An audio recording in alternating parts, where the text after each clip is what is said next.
Hello, Morning Rush regulars. This is Jonathon Rush. There's Kelly Nash. Good morning. Tumbleweed gets down like he's the umpire, crouching behind the catcher, waiting, making the calls here.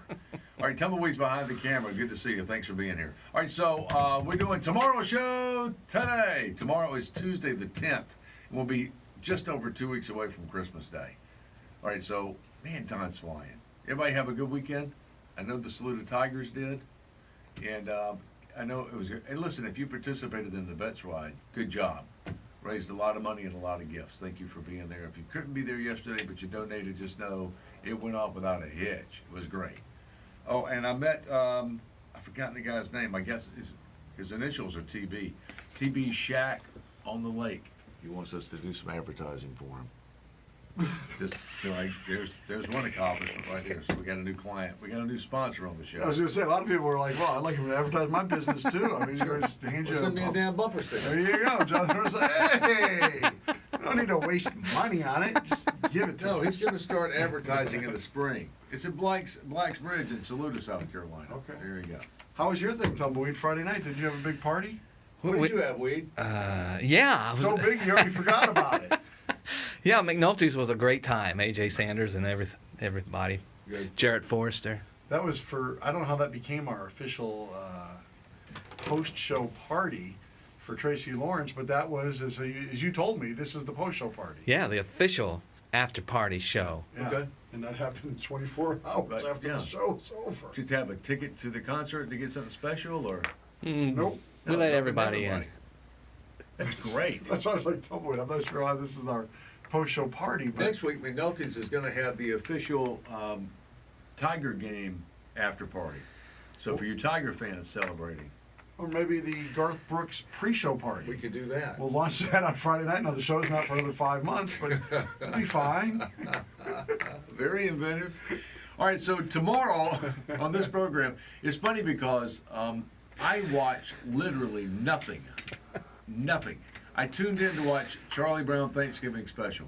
Did I you? watched nothing on network television here locally, except for maybe like a Clemson game or another football game. was Football. on. Yeah, that's it. Yeah, There's CBS always no has the game of the week, right? 3:30s on Right. Saturdays. That's always something worth tuning in. And now that we're kind of getting it near Wild Card Weekend, you'll start watching some NFL games here Sure. pretty soon. So, but with that in mind, the new Golden Globe nominations were released this morning, and for the first time, it'll be, by the way, I think January 5th on NBC. For the first time which is ever, ironic.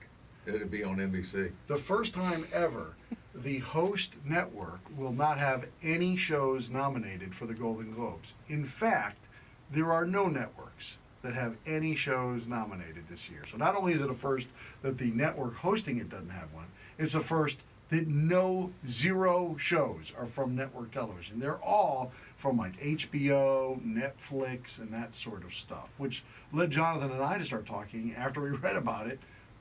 Is there anything worth watching on network television? Anything? Is Two Girls and a Guy still on, or I have no idea. where was it called? 2.5 Girls? Yeah, I don't know I what it's couldn't called. tell you. I haven't watched any of these shows for so long. Now, I have seen some of the nominated shows because we enjoy the Netflix and the HBO, I'll be honest with The you. only thing I see on network television is our local newscast, like WOTX or WIS, ABC 25, News at 10.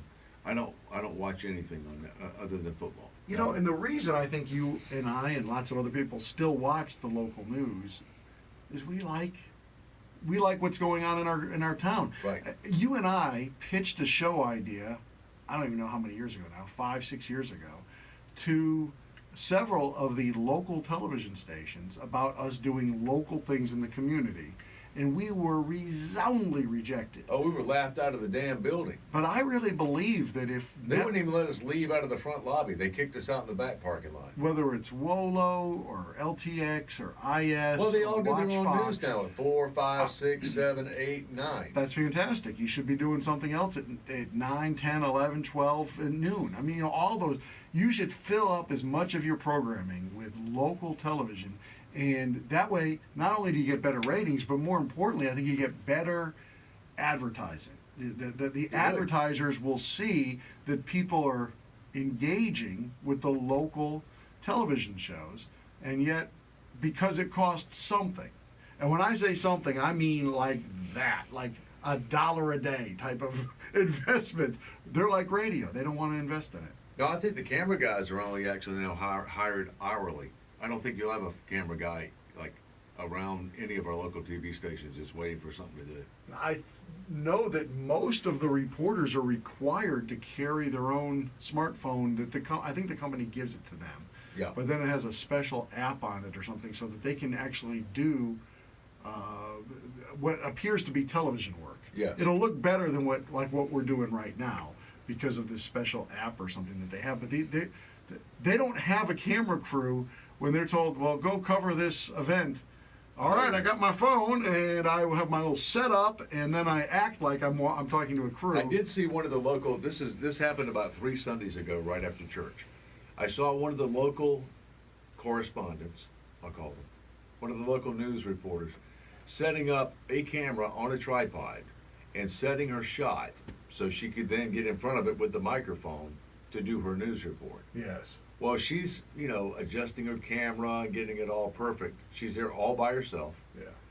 There's a homeless guy who walks right up behind her and stands right behind her. And I thought, he's thinking about grabbing something out of her bag or something. That was my concern. Yeah. So I'm ready to pull over to assist if need be.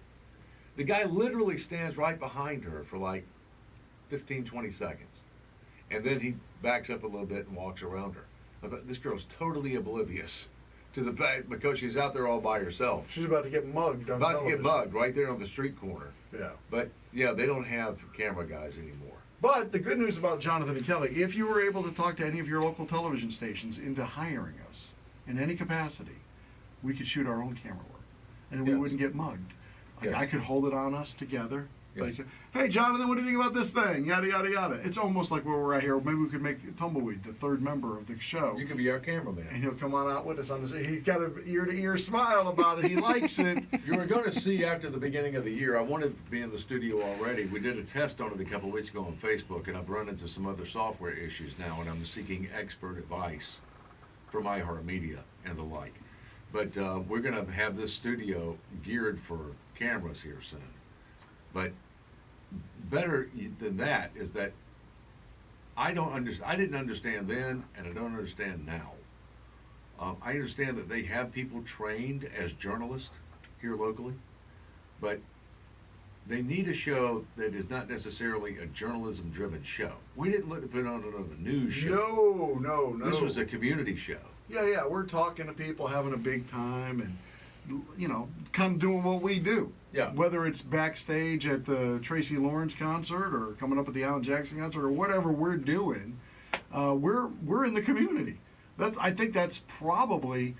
I mean, I don't want to say that's exclusively because we were #1 back before when there was other radio shows in town that were local. Sure. But now I think every radio show, if I'm not mistaken, is a national show, and we are crushing them. Yes. I mean, we're not supposed to brag about that, but we are crushing every radio show in town because they don't ever talk about Columbia. They're not from Columbia. They don't live here. It's funny because you don't think that there's enough content. Once you get just below the surface, the other night, Kelly and I were spellbound by the stage manager at the township. Oh, what? I mean, we could do a month with that guy. We want to do, and after we get the camera set up and everything, I want to be able to go either remotely or have him come here. I guess it'd be better for him to come here. But just talk about, I mean, he's been there for like 50 years or longer. We could get Tumbleweed to shoot some B-roll.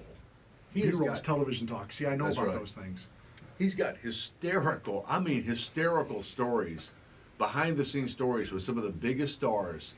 And I don't mean just ones that came here. I'm talking about stars who came here, when Elvis came here, before Elvis came here. I believe Tumbleweed was kind of involved in one of those stories, although the guy did not reference Tumbleweed. Tumbleweed told me about one of those stories that he was involved with at the township with Gary Thrills Mills. Now, that story is worthy of a lot of editing and then being broadcast. That's going to be one of the biggest expenses, even dealing with the backstage manager, is the editing. It's going to take a lot of raw time to get that edited down in real time for you. But I want to do a podcast, and his daughter's begging him to write a book. And I've even taken it a step further, and I'm getting together a proposal for our iHeart corporates.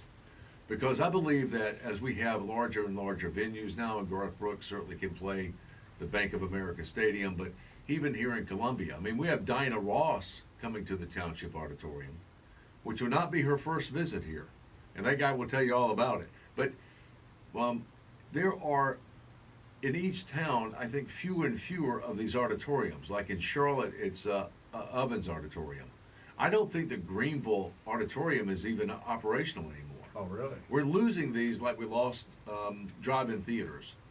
And these auditoriums were built specifically for musical events. The acoustics in them are incredible. Now, we're lucky to have the township here, and they put a lot of money into it. So if you're going to go to one of the township shows, or maybe you've been to one recently, or maybe it's been years since you attended one, the township's a great place to go for a concert. But the story's backstage, and they're about to cover over the Legendary the autograph wall. Yeah. So we need to do something about that original wall as they get ready for the next wall. Anyway, I don't know how we got on. Network television. Nobody watches. Yeah, well, and that's the takeaway is not only are we looking for a job, but more importantly, is there anything worth watching on local network television? Whether it's just local shows, which I'm not really familiar with, a whole lot of just local shows other than the newscasts. Yeah. But like whatever the network television shows are right now, have you found one that's worth watching that you're enjoying? We'd love to hear about it. Okay, we can do that tomorrow. And then what's the other thing we know for sure, because we're running out of time? Well, we got a couple of things. We've got people getting ready. This is the busiest travel time of the year. We've got a list of ways to get discounts on your travel. Okay. We've put that up on the Morning Rush blog at 975wcos.com. Do you have any ways that you have saved money through the years on holiday travel? Or are you like so many of us who just say, I don't want to travel. I don't want to be out there with the nut jobs. How do you handle the holidays? All right. And finally, Monday. Today is Monday. It always happens on a Monday. And every few weeks or few months, we'll bring it back around. What happens on a Monday? You Always say, happens. that's so Monday. All right, so we're doing that. We're doing all that tomorrow. Now, if there are a couple of topics you want us to bring up, particularly this time of the year, reach out to us on Twitter and Facebook. You know our number is 978-9267. 978-WCOS, because we'd like to have your voice as part of the program as well. And we're going to do it again tomorrow morning bright and early. Don't forget Cram-A-Ram today. That's right. Tumbleweed and I will be out in Lexington, 378 JT's Chrysler Jeep Dodge, 4 to 6. But you don't have to be there when we're there. Remember, you don't even have to go to that dealership. You can go to any of the JT's dealerships. Not only 378 Lexington, but Dodgeland on Greystone, or JT's Chrysler Jeep Dodge, JT's Kia, which is up on 77 at Killian Road. They're open. What are they open? Like most days, 9 a.m., I'm guessing, till about 9 p.m. And you can drop off your new unwrapped toys or your non-perishable food items, or they have cash that goes into the Salvation Army bucket. Any one of those things will help literally thousands of families in the Midlands who will not have a Christmas without people like you. So hopefully you can make it to Cram-A-Ram, or if you can't make it there, come to Stuff a Bus this Friday. We'll be at 4 different Walmarts. We'll tell you about that too. Yeah, because the Rams are going to show up Friday as well, right? That's what we're told. Yeah, they're going to come out. stuff a bus at you from the Rams that have been crammed. And will they breathe a sigh of relief? Yes. All right, so that's all coming. Have yourself a great Monday. We'll talk to you Tuesday.